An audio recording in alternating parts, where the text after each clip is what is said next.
दोस्तों आज हम जानेंगे SBI small cap fund rated growth and HDFC small cap fund rated growth के कंपैरिजन। ठीक है, ऐसा नहीं है कि कौन बेस्ट होगा, हम ऐसे बात करेंगे।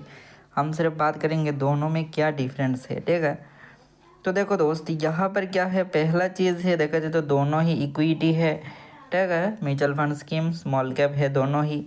एंड यहाँ पर कहा जाए तो पहला है दोस्त, एसबीआई का जो कलर है वो है ग्रीन कलर एंड ये है ब्लू कलर एचडीएफसी का। ठीक है, तो देखा जाए दोस्तों तो ओवरऑल एचडीएफसी ने बेटर रिटर्न जनरेट किया है एज़ कम्पेयर टू एचडीएफसी से।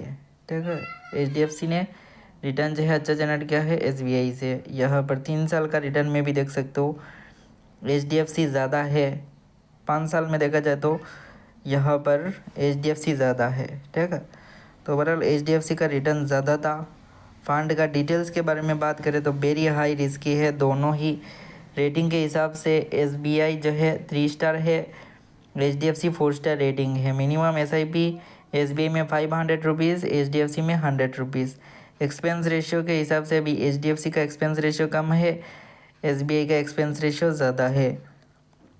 एनएवी का प्राइस के हिसाब से भी एचडीएफसी का प्राइस एनएवी का कम है, बट एसबीआई का प्राइस ज़्यादा है। ठीक है, तो यहाँ पर देखा जाए तो फंड स्टार्ट डेट दोनों का ही ऑलमोस्ट सेम ही है। पहला एसबीआई का जो है 2 जनवरी का था एंड एचडीएफसी का 1 जनवरी। एग्जिट लोड का बात करें तो दोनों ही सेम है। 1% चार्जेस है अगर आप 1 साल के अंदर रिडीम कर रहे हो।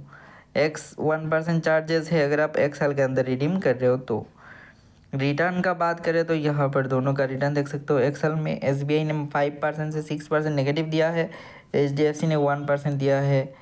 3 साल के अंदर इसने 25% अप्रोक्स दिया था, इसने 15 से 16% का।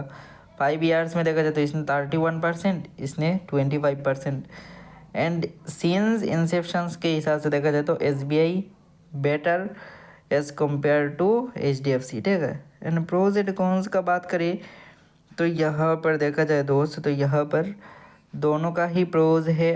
1 साल से 10 साल तक देखा जाए तो return higher than category average. ठीक है, लोअर एक्सपेंस रेशियो इसका है, इसका भी lower expense ratio. Consistently higher annualise return than category average for past 1, 3, 5 and 10 years.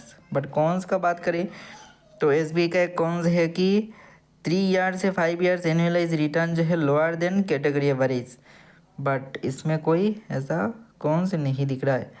दोनों का टॉप 5 होल्डिंग। ठीक है, एसबीआई का देखा जाए तो निफ्टी बैंक, देन यहाँ पर EID Parry, then SBFC finance, then Krishna institute of medical science, Kalpataru project international. ठीक है, देन इसका कहा जाए तो first source solution, Atal DM health care, eClerx. ठीक है, देन गाब्रियल इंडिया, देन यहाँ पर कहा जाए तो बैंक ऑफ बड़ौदा का है। देन फंड मैनेजर का बात करें तो कौन है, देख सकते हो दोनों का ही फंड मैनेजर है कौन कौन। ठीक है, एंड एजुकेशनल क्वालिफिकेशन भी देख सकते हो, ये BSc and MBA from university of north Carolina. ठीक है, एंड इसका देख सकते हो एमएफएम।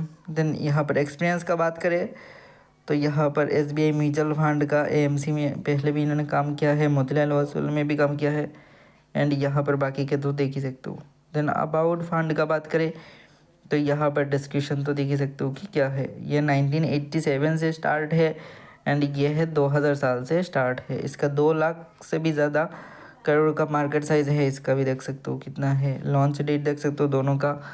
देन उसके बाद कहा जाए तो सिटी बैंक एनए से स्टार्ट है एंड ये SBI SG global security service Pvt से कस्टोडियम है।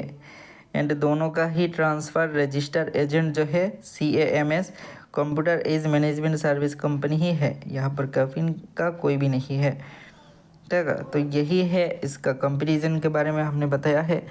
तो आपको कौन सा म्यूचुअल फंड स्कीम अच्छा लगा कमेंट करना ज़रूर। तो ये भी सिर्फ एक इन्फॉर्मेशनल पर्पज़ के लिए है, कोई भी इन्वेस्टमेंट एडवाइस नहीं है।